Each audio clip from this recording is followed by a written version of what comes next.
विद्यार्थी मित्रांनो, आज आपण पाठ क्रमांक 17वा अभ्यासत आहोत. पाठाचे नाव आहे आमची सहल. म्हणजेच काय की तुमची किंवा लेखकाची या ठिकाणी तुम्ही ज्या ठिकाणी सहलीला जाऊन आलेले आहात असतात त्या सहलीचे वर्णन केलेले आहे. म्हणजेच जे लेखक आहे लेखकाने त्यांचे सहलीचे वर्णन या पाठामध्ये केलेले आहे. म्हणूनच पाठाला नाव दिलेले आहे आमची सहल. मग सहल कुठे कुठे आणि कशी कशी गेली हे याचे सर्व स्पष्टीकरण किंवा वर्णन या प्रस्तुत पाठामध्ये केलेले आहे. बघा, या ठिकाणी चित्राचे जर निरीक्षण केले तर बरेचसे आंब्याचे झाड दिसतात आणि या ठिकाणी ज्या बाई आहे त्या मुलांना रांगेत लाईन मध्ये घेऊन कुठे आलेल्या आहेत, सहलीला घेऊन आलेल्या आहे. आणि या ठिकाणी एक बसही दिसत आहे. तर आपण सर्वात आधी पहिला पॅरेग्राफ बघणार आहोत. बघा, या ठिकाणी आमची सहल गावच्या आमराईमध्ये गेली होती. सहलीला वर्गातील सर्व मुलं मुली आल्या होत्या. बाईने सगळ्यांना जेवणाचे डबे व पाण्याच्या बाटल्या आणायला सांगितले होते. चित्रकलेची साहित्य बरोबर घ्यायला सांगितले होते. आम्ही आमराईकडे निघालो. रस्त्यावर वेगवेगळे आकारांची सावली रस्त्यावर पडली होती. आम्ही रमत गमत झाडाचे निरीक्षण करत चाललो होतो. रस्त्याने जाताना बाईंनी विविध झाडांची माहिती सांगितली. मग बघा, पहिल्या पाठामध्ये त्यांची सहल कुठे गेलेली होती तर जी गावची आमराई आहे. आमराई म्हणजे काय तर ज्या ठिकाणी दाट म्हणजेच काय खूप सारे दाट आंब्याचे झाडं असतात त्यालाच काय म्हटलेलं आहे म्हणतात तर आमराई. आम म्हणजेच काय तर आंबे. मग ज्या ठिकाणी आंब्याचे खूप सारे दाट झाडे असतात आणि त्यापासून काय होतं, एक छोटासा किंवा मोठा बगीचा तयार होतो आणि त्यालाच काय म्हणायचं आहे तर आमराई म्हणायचं. मग बघा, हे जे झाड दिसतात ते आजूबाजूला सगळे मोठे, मग ते काय आहे तर आमराई आहे. म्हणजे ज्या ठिकाणी जास्तीत जास्त आंब्याची झाडं असतात त्याला काय म्हणायचं, आमराई म्हणायचे. आणि वर्गातली सगळी मुलं आलेली होते आणि बाईंनी त्यांना काय काय आणायला लावलं होतं, जेवणाचे डबे आणि पाण्याच्या बाटल्या आणायला सांगितलेल्या होत्या.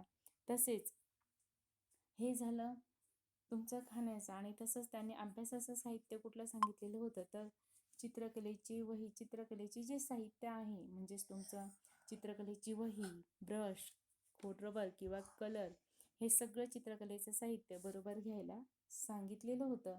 आणि आम्ही म्हणजे कोण तर जे मुलं आहे, मुलं आणि बाई हे सगळे कुठे गेलेले आहे तर आमराईमध्ये गेलेले आहे. आणि आमराईकडे निघालो होतो आणि रस्त्यावर वेगवेगळ्या आकारांची सावली पडलेली होती. मग वेगवेगळ्या आकारांची म्हणजेच काय की जे झाडं आहे झाडावर रस्त्यावर काय होती त्या झाडांची सावली पडलेली होती. आणि आम्ही रमत गमत झाडांचे निरीक्षण करत चाललो होतो. मग रमत गमत म्हणजेच काय की अतिशय शांततेने मस्त गप्पा मारत आणि झाडांचं निरीक्षण करत सगळे काय चाललेले होते तर त्या आमराईमध्ये चाललेले होते. मग आमराईचं निरीक्षणही करत चाललेले होते मुलं. आणि बघा पुढे काय म्हणतात येथे, रस्त्याने जाताना बाईंनी विविध झाडांची माहिती सांगितली. मग रस्त्याने म्हणजेच काय तर सहलीला ते काय गेलेले होते. मग रस्त्याने जाताना आमराईपर्यंत बाईंनी काय सांगितलेलं, त्यांना जे झाडं दिसायचे रस्त्याने मग त्या पूर्ण झाडांची जे जे भेटेल त्या झाडांची माहिती त्यांनी सांगितलेली होती. कोणी सांगितलेली होती तर ह्या बाईंनी आपल्या मुलांना, जे विद्यार्थी असतात त्यांना सांगितलेली होती. मग कसली माहिती सांगितलेली तर विविध झाडांची माहिती त्यांनी आपल्या विद्यार्थ्यांना सांगितलेली होती. मग पुढचा पॅरेग्राफ बघा.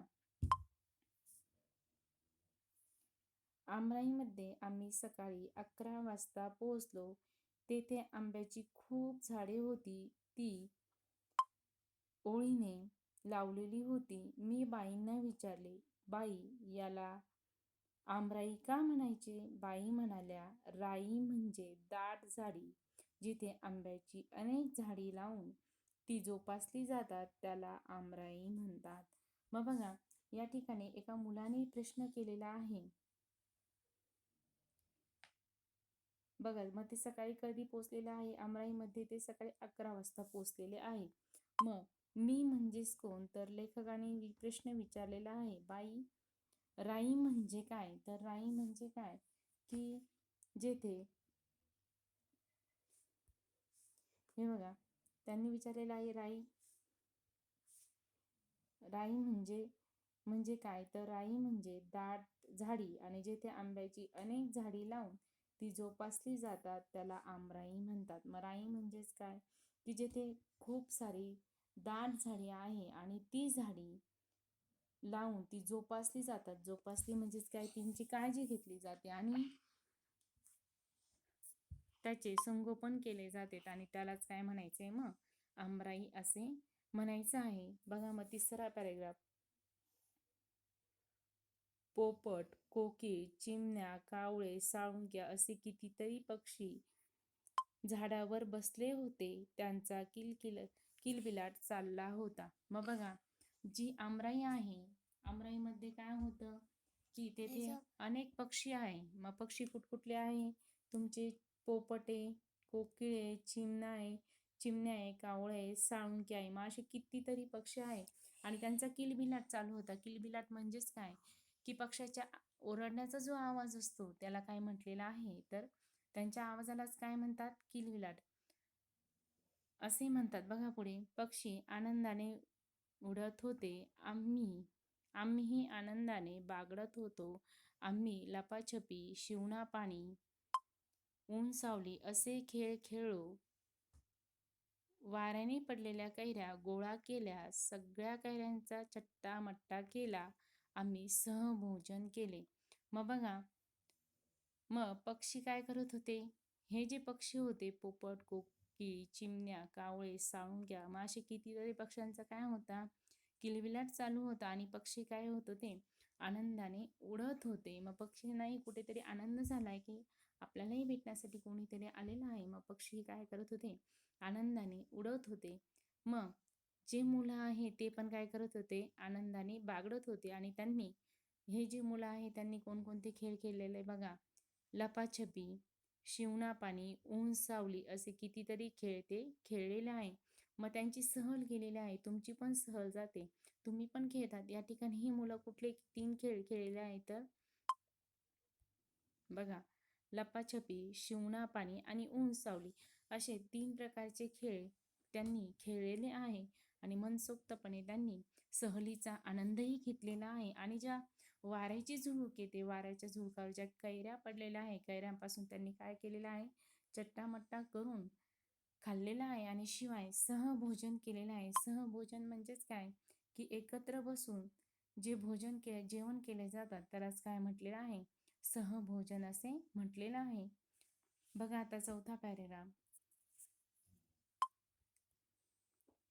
त्यानंतर बाईंनी आम्हाला चित्रे काढायला सांगितली. आंब्याच्या झाडावर पोपट आंबा खातो आहे असे चित्र मी काढले. कोणी कैऱ्यांनी लगडलेले झाड काढले, तर कोणी खूप पक्षी बसलेल्या आंब्याचे झाड काढले. कोणी आमराईचे चित्र काढले, तर कोणी कैऱ्या गोळा करणारी खेळणारी मुले काढली. बाईंनी सर्वांची चित्रे बघितली. त्यांनी आम्हाला कैरी व आंबा यातला फरक सांगितला. कैरीपासून, आंब्यापासून बनवल्या जाणाऱ्या वेगवेगळ्या पदार्थांची नावे सांगितली. मग बघा, खेळून झाल्यानंतर बाईंनी त्यांना काय सांगितलेलं आहे? की जे चित्रकलेचे साहित्य होते त्यापासून त्यांनी काय करायला लावलेले? चित्र काढायला लावलेली आहे. मग जी आमराई होती त्या आमराईचं निरीक्षण करून त्यांना चित्र काढायला लावले होते. मग जे लेखक आहे त्यांनी काय काढलेलं होतं? की मी काढले. मग त्यांनी काय काढलेलं होतं? आंब्याच्या झाडावर पोपट आंबा खातो असे चित्र लेखकाने काढले होते. मी म्हणजेच कोण? तर लेखक. त्यांनी काय काढलेलं होतं की पोपट जो पक्षी आहे तो आंब्याच्या झाडावर बसून आंबा खातो असं चित्र लेखकाने काढलेलं होतं. तर कोणी काय केलेलं होतं, जे बाकीचे मुले होते त्यांनी काय केलेलं होतं,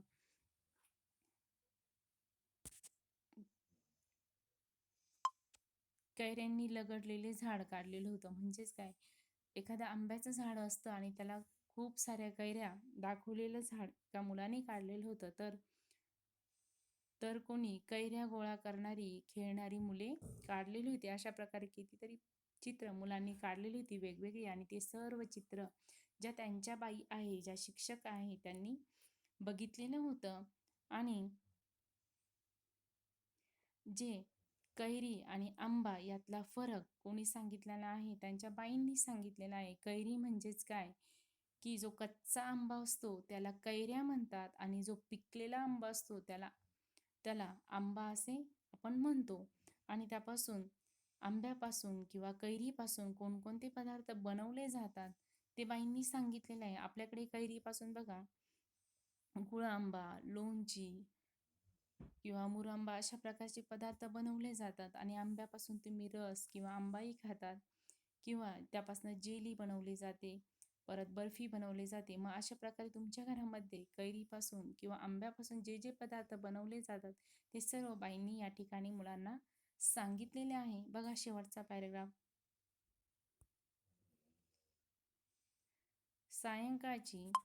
सायंकाळी आम्ही घरी परतलो.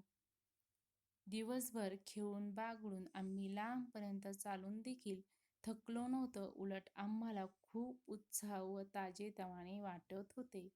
मग बघा, लेखक जे आहे सहलीवरून घरी परतलेले आहे, आणि घरी परतायला त्यांना सायंकाळ म्हणजेच काय, तर संध्याकाळ झाली होती त्यांना घरी यायला. आणि दिवसभर त्यांनी इतका खेळलेले होते, बागडलेले होते, तरीही त्यांचे पाय दुखत नव्हते. उलट ते काय होते होते, थकलेले तर नव्हतेच, उलट काय होत होते, उत्साही होते. उत्साही म्हणजेच काय, तर अतिशय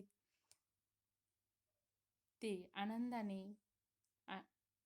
आनंदित झालेले होते, आणि त्यांना ताजेतवाने वाटत होते. का आनंदित, उत्साही आणि ताजेतवाने वाटत होते?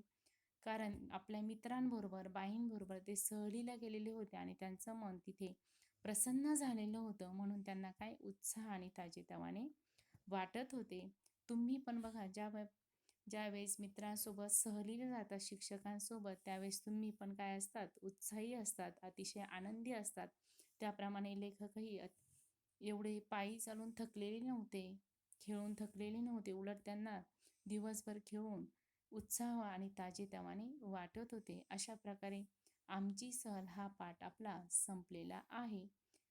त्याखालचा स्वाध्याय तुम्ही सोडून मला पाठवायचा आहे. धन्यवाद.